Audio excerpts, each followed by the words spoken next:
जी अस्सलाम वालेकुम। मैं हूँ राना अदील मकबूल एडवोकेट हाफिज़ाबाद से। कोरोना वायरस के हवाले से बात करना चाहता हूँ। और जैसा कि आप तमाम अहबाब आगाह होंगे कि इस वक्त जो सूरत हाल है वो काफ़ी हद तक गंभीर है। हर दूसरा शख्स जो है वो बड़ा ही परेशान नज़र आ रहा है।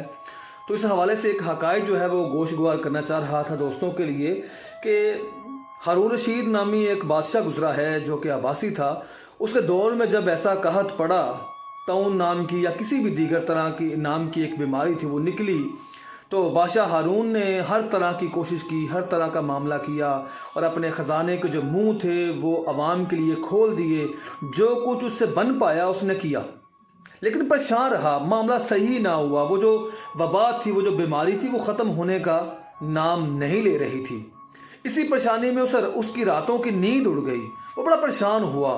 उसने फिर अपने एक वज़ीर को बुलवाया, उसको सारा माजरा सुनाया कि मैं हर तरह की कोशिश कर चुका हूँ, मैं हर तरह की मेहनत कर चुका हूँ, लेकिन अफाका है कि नाम होने का नाम नहीं ले रहा, तो मुझे क्या करना चाहिए। वज़ीर बड़ा ही समझदार था।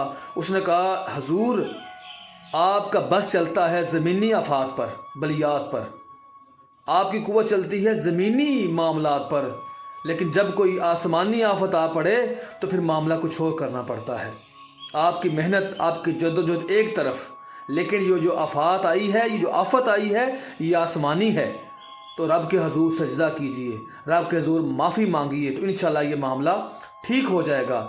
तो कहने का मकसद ये कि हमारे हुक्मरानों को, हमारी आवाम को इस वक्त जो सबसे ज़्यादा ज़रूरत है वो अल्लाह ताला के हजूर गिड़गिड़ा कर माफ़ी मांगने की है। डरना एक अलग बात है, डरना अगर है तो खुदा ताला की ज़ात से है, कोरोना से नहीं। कोरोना से बड़ी बड़ी आफात आईं, बड़ी बड़ी बीमारियां आईं, कहाँ गईं? जिन लोगों ने अल्लाह को याद किया, अल्लाह के हजूर सजदा किया, उसके हबीब का नाम लिया, उसके मानने वालों से मोहब्बत की, उनका नाम लिया, उनको याद किया, ये बीमारियां तो क्या, इससे बड़ी जो आफात हैं वो भी टल गईं। इसलिए तमाम दोस्तों से गुजारिश है कि इन हालात में डरने की बजाय सिद्के नीयत से दिल के साथ अल्लाह को याद कीजिए। इंशाअल्लाह ये जो आफत है ये बड़ी जल्दी ही ख़त्म होगी। बहुत शुक्रिया, दुआओं में याद रखिएगा।